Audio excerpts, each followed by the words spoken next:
topic is what's in IT for me. This is just a very simple summary snapshot. There are 5 boxes there, and the words in the vertical red are what you need to just recall. Yeah. So the first part, in terms of being anchored for speed, the sophistication of the enterprises and the user sectors in Singapore. There are a whole bunch of companies that are operating in Singapore today. We have about 80% of the global multinationals of the IT industry based in Singapore. I think this point about having end-to-end players as well, all of us may have different aspirations. In Singapore, the value chain is offered to the workforce. Yeah, so you can, perhaps if you like to do something deep, you can go deep. If you want to be a manager, you can also pursue upwards. Yeah? And then if you want to cross domain to the healthcare sector, logistics sector, you can also do that. Skilled talent, 84% of the workforce today has got tertiary education. I believe all of you are graduates. This is quite a good fact for you, yeah, to consider the options working in the IT industry. And in terms of being friendly to international talent and also government support for the IT industry, I think these are pretty clear, and you will see more of it later. ICT as a government priority, I think we are very well ranked in the e-government rankings worldwide, and that is a testament to Singapore's continued investment in IT in our government services. So you can sort of say that maybe some people might say Singapore financial sector, logistics and transport sector, and perhaps the ICT sector. These are the things that make use of Singapore as a business hub and will continue to have prospects here. Pro-business environment, I think the concentration of global users in Singapore, I'll share with you a bit more about that. Being an ideal time zone for Asia Pacific and being trusted for things like test bedding, I think you probably hear quite a bit of this term. Somebody was sharing with a technology company that in Singapore, if you want to test something, we as a government can get ourselves organized very quickly. So you have a test bed for healthcare application, or you want to do some transport, traffic management, test bedding, we can help to arrange it quite quickly. This global standing, I think in terms of internet connections, we are very well connected to Europe, to Asia, to US, and things like broadband and mobile penetration. I think we are 170% mobile penetration, for example. Yeah, so these are, I guess you might say, attributes of a thriving global ICT hub. Yeah, so a few operating words there, thriving, because there's all these different things that's happening, and global. The job that you would take up in Singapore is not just for Singapore market. Yeah, so I believe that is something which is quite exciting for young people looking at career opportunities. Okay, by numbers, 7% of the GDP is contributed by ICT. We have 15,000 companies, 143,000 IT professionals in Singapore. Yeah, and then if you look at the number of zeros behind the revenues, it's quite fantastic for just 140,000 workforce. Yeah, and partly I mentioned just now about 84% being graduates. I think it's the knowledge-based industry that allows us to then be able to achieve such high numbers with a relatively small number of workforce. And in terms of, are we confident in our own workforce as well? In terms of all these rankings, Singapore, we are top 10 in Asia for best labor skills and most motivated workforce. I think the motivation factor is something we should come up later as well. And if you look at the education qualifications, again, you can see large number are in the tertiary qualified. Okay? So, just a snapshot again of what the IT industry is about. You may have heard of some of these examples. I think Stanford, MIT offers its courses online. I think this is only a relatively new phenomenon. The Khan Academy was the one who started it. But imagine being able to get all these resources free. Yeah, perhaps a few years ago, it's not imaginable to have this kind of access.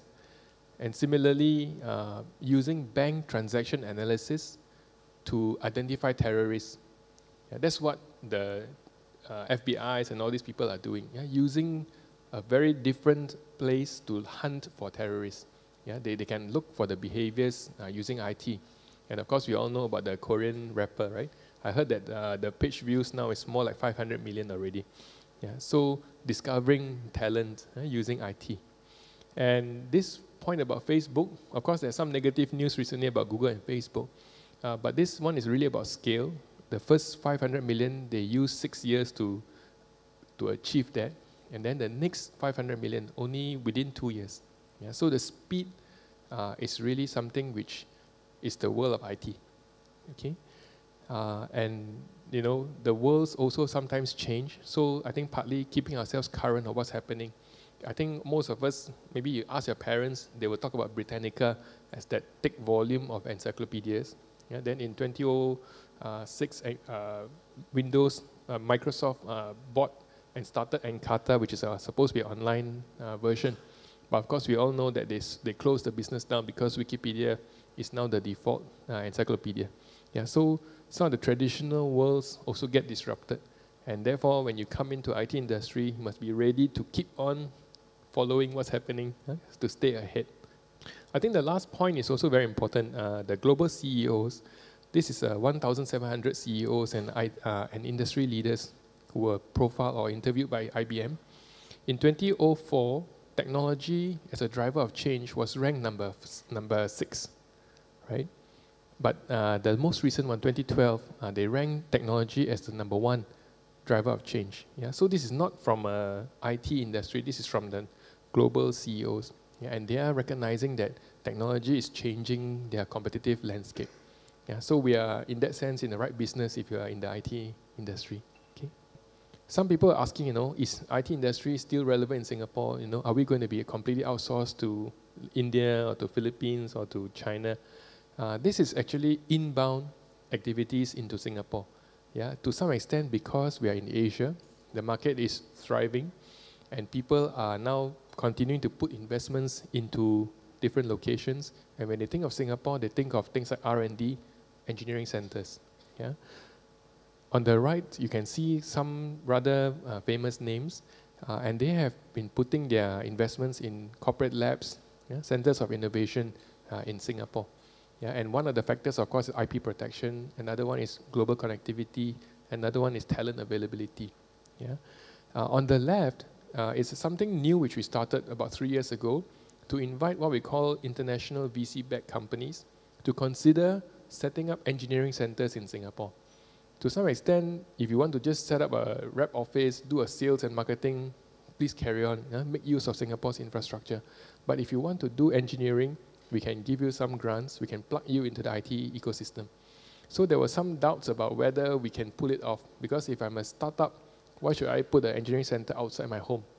Yeah? But Asia was booming, and they were looking to serve Asia, and they were looking for a place which they can tell their investors, you can trust that we won't lose the money unnecessarily.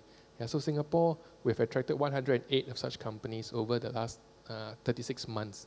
Yeah, and they are typically from US, but also from places like Japan, Israel, China, India. Yeah. Another one, I mentioned about the user side of the house.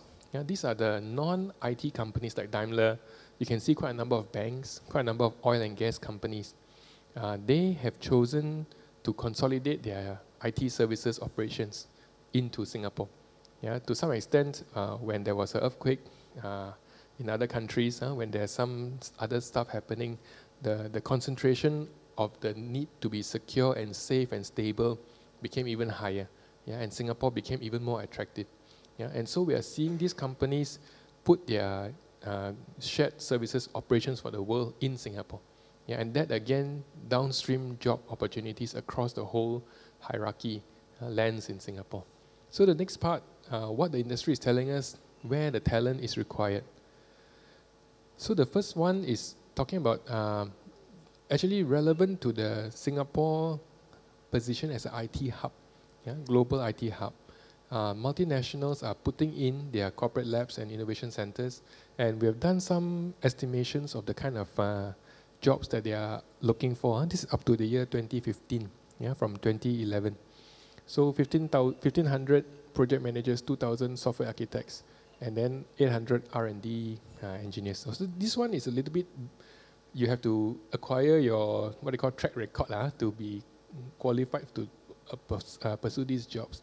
But I thought I should just share with you, this is the spectrum. Yeah. And then I mentioned about these international VC-backed companies. They keep on sharing with us that they can't find Singaporeans with these deep technical skills. Yeah.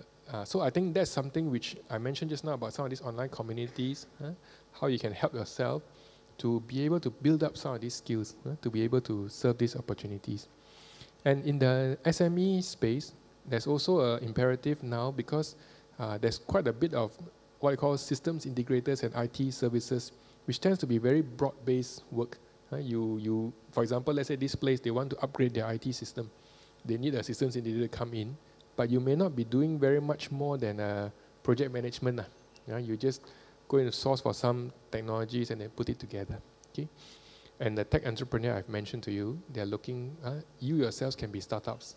The other one is in terms of cross-disciplinary skills, BA, business analytics. Somebody said that if you are in a non-quantified degree, you are not going to be very relevant for very long because the world is becoming quantified. Everything is being driven by numbers. So please make yourself conversant in numbers, how to handle numbers. And these are the 2,500 jobs that are in demand in this business analytics area. And in terms of the hybrid, so like healthcare, logistics, hospitality, they're all looking for IT as a differentiator. So if you have those skills and you can tell them about your domain knowledge, you have an advantage. If you want to ask 3 years ago, 10 years ago, should I be in the IT industry? Today is even more relevant to be in the IT industry. We can actually change quite a bit of the world. I mentioned just now that Singapore is a thriving ICT hub.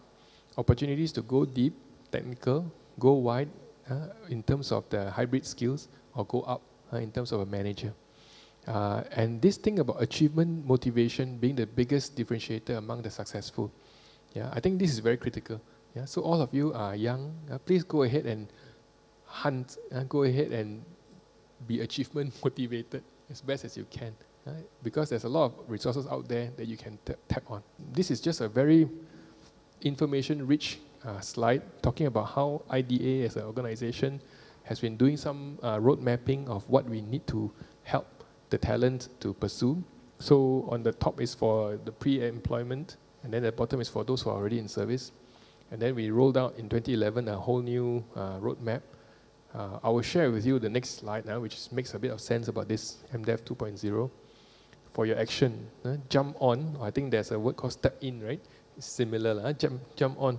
So keep updated. Check out all these online resources.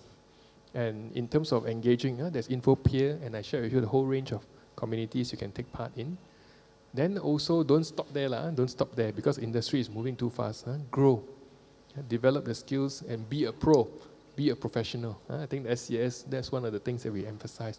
And there's a whole bunch of funding schemes. NICF is like a ruler for you to grow your career.